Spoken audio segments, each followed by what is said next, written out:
Olá!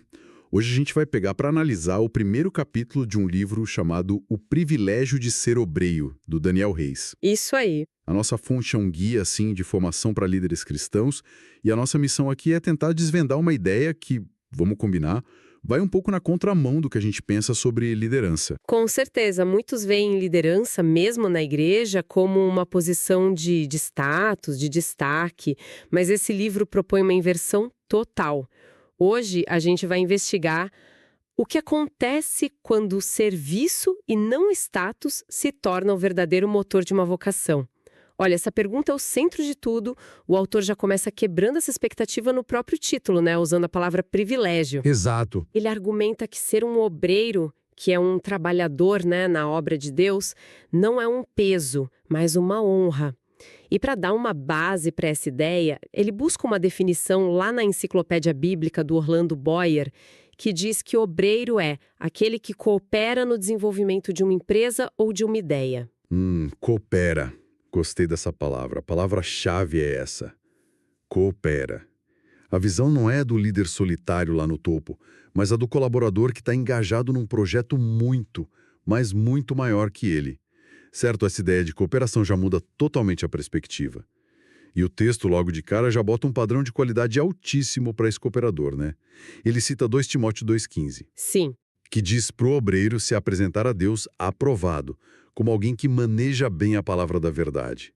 Quer dizer, não é um trabalho para amadores. Exige uma dedicação, assim, enorme. Exatamente.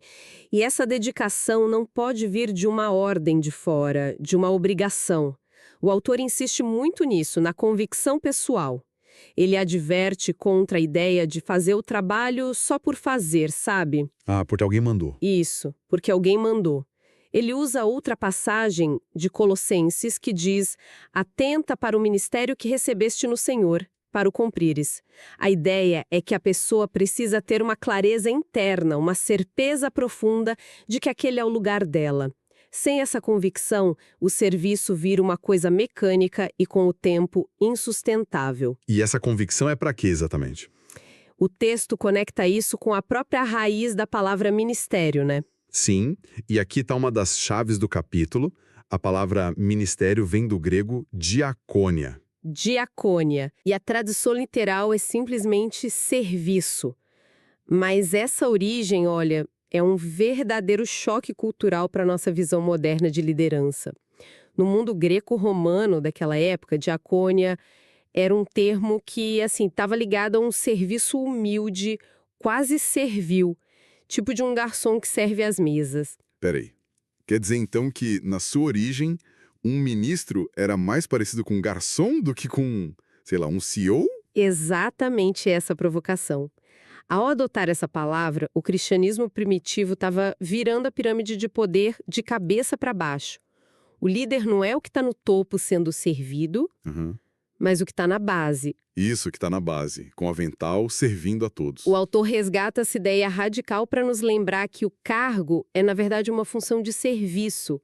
É uma convocação para servir e muitas vezes ter que abrir mão de desejos e confortos pessoais. Entendi. E para prestar esse tipo de serviço radical, de virar a pirâmide, não basta ter só boa vontade, imagino eu. De forma alguma. O autor argumenta que isso exige um preparo intenso, quase como o de um atleta de elite se preparando para as Olimpíadas, sabe? Uhum. E ele estrutura esse preparo de uma forma bem prática. Ele divide em 4 áreas fundamentais da vida da pessoa: o preparo físico e intelectual, o emocional e, por fim, o espiritual. É uma visão bem completa, bem holística do ser humano. Vamos começar pelo físico e intelectual. É curioso ele começar pelo corpo, né? Muito. O autor usa uma metáfora poderosa do apóstolo Paulo, que se compara a um atleta que treina com rigor para ganhar um prêmio. O ministério exige energia, resistência, longas horas. Claro, o autor está dizendo que negligenciar a saúde, o sono, a alimentação não é espiritualidade, é imprudência. É como um atleta que não cuida do corpo antes da competição. E o preparo intelectual segue a mesma lógica. Não dá para manejar bem a palavra da verdade, como a gente viu, sem estudo constante, sem se aprofundar, sem entender o mundo para poder dialogar com ele. Faz todo sentido. Mas a parte emocional, para mim, parece ser a mais complexa, o verdadeiro campo minado. No mundo corporativo, se fala muito em deixar os problemas em casa. O autor sugere que isso é impossível no ministério. Como ele aborda essa linha tênue entre ter empatia e não ser consumido pelo peso emocional das pessoas? Essa pergunta é: você lida com as dores, as crises, as perdas das pessoas. E a resposta dele não é criar uma barreira, mas construir uma estrutura de suporte. Ele fala da importância da resiliência, de cultivar a paz de Deus como um escudo e, o que é crucial, de ter um sistema de apoio. Uma rede, né? Isso, uma rede, amigos de confiança, talvez um conselheiro, um mentor, pessoas com quem se pode ser vulnerável. O ministério pode ser um lugar muito solitário e o texto adverte que sem essa rede de apoio, o risco de esgotamento é imenso. E por último, o preparo espiritual, que o livro parece colocar como alicerce de tudo, certo? Exato, o preparo espiritual não é só mais uma das 4 áreas. O autor o posiciona como a fonte de energia que alimenta todas as outras. É a conexão com Deus que, segundo o texto, dá força para o físico, clareza para o intelectual e estabilidade para o emocional. Entendi.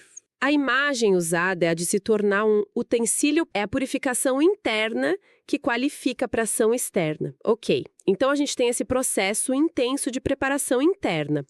Convicção, entendimento do serviço, preparo físico, intelectual, emocional, espiritual. Mas tudo isso tem que aparecer na prática, certo? Se não fica só na teoria, na intenção. É aqui que o autor entra na questão da ética e da integridade. Precisamente. A preparação interna é a fundação invisível do prédio. A ética e a integridade são a estrutura visível, que todo mundo vê. O autor define ética a partir da raiz grega ethos como o conjunto de valores que guiam o comportamento. E a integridade seria a coerência total entre o que se acredita, o que se fala e o que detalha isso em 3 pilares práticos. O primeiro é o relacionamento. E o texto é muito direto aqui. A habilidade de construir boas relações, tanto com a comunidade quanto com outros líderes, não é um bônus. É essencial. Não é opcional. Não é opcional. E ele faz uma conexão crucial. Problemas de relacionamento, na maioria das vezes, não são sobre discordância de ideias, mas sobre falhas de caráter. Por isso, a vida do obreiro precisa ser, nas palavras do texto, irrepreensível. Vamos imaginar um cenário aqui. Um líder que é um pregador brilhante, com um conhecimento teológico profundo, mas que todo mundo descreve como arrogante e difícil de trabalhar. Pela lógica do autor, todo o brilhantismo dele fica comprometido por essa falha de relacionamento. Completamente. O segundo pilar está ligado a isso, a submissão. Peraí, essa palavra submissão pode ser um gatilho para muita gente, né?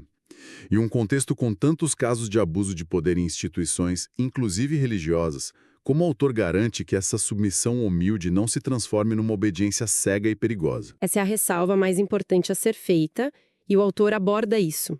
A submissão que ele descreve não é uma anulação do indivíduo ou uma obediência cega a um ser humano falho. É definida como uma disposição voluntária e humilde de se colocar sob uma autoridade, Ok. seja a de Deus, em primeiro lugar, ou a de uma estrutura de liderança estabelecida e saudável. Líder autoritário que não responde a ninguém. Entendi. É mais sobre fazer parte de um time do que sobre obediência cega. E qual é o terceiro pilar? O equilíbrio. O texto fala sobre a integridade nos bastidores do ministério. É sobre evitar os extremos. O abuso de poder, a busca por dinheiro, a negligência com as responsabilidades, a preguiça.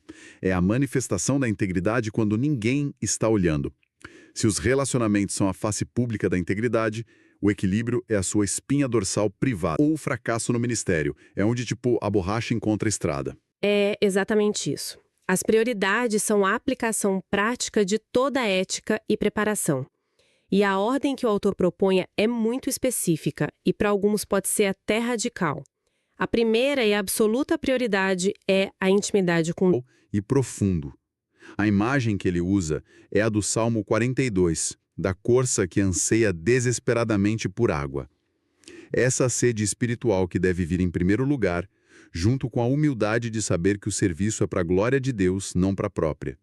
E é aqui que vem o ponto que, para mim, é o mais impactante. A segunda prioridade, imediatamente após Deus, é o cuidado com a própria família. Isso é muito forte, porque vai contra toda aquela imagem do líder heróico, exatamente essa a tese.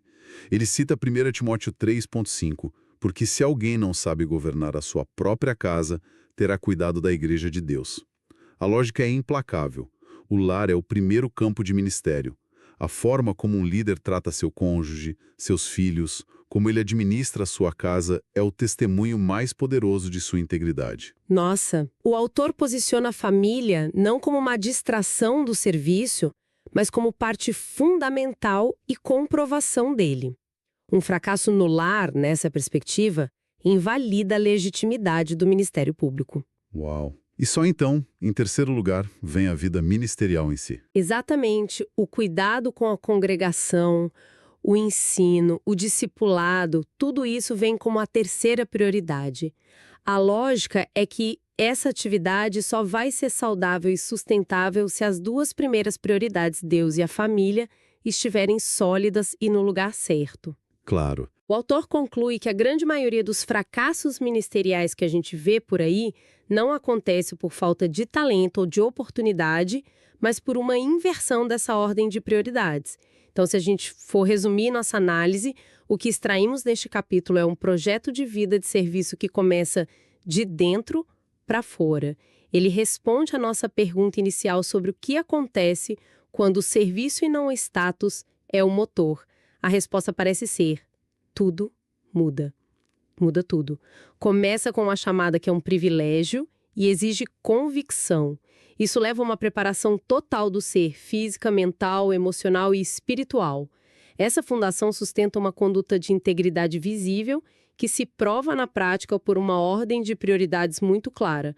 Primeiro Deus, depois a família e só então o trabalho. Exato. O que o autor está fazendo aqui é diagnosticar a raiz de muitos esgotamentos e escândalos ministeriais. Ele argumenta que líderes não falham primariamente por falta de talento ou de teologia, mas por uma falha em sua arquitetura interna. Boa. Arquitetura interna. A ordem das prioridades não é uma dica de gestão de tempo ou de equilíbrio entre vida e trabalho. Na visão dele, é uma questão de sobrevivência espiritual, emocional e familiar. O caráter não é um complemento ao serviço, é o próprio fundamento dele. Isso nos deixa com um pensamento final para refletir. Se essa arquitetura interna, onde o caráter precede a habilidade e a saúde pessoal e familiar precede o sucesso público, é o segredo para uma liderança sustentável, como essa perspectiva poderia redefinir o que a nossa sociedade, em geral, valoriza como sucesso em qualquer campo de liderança, seja ele religioso, corporativo ou político?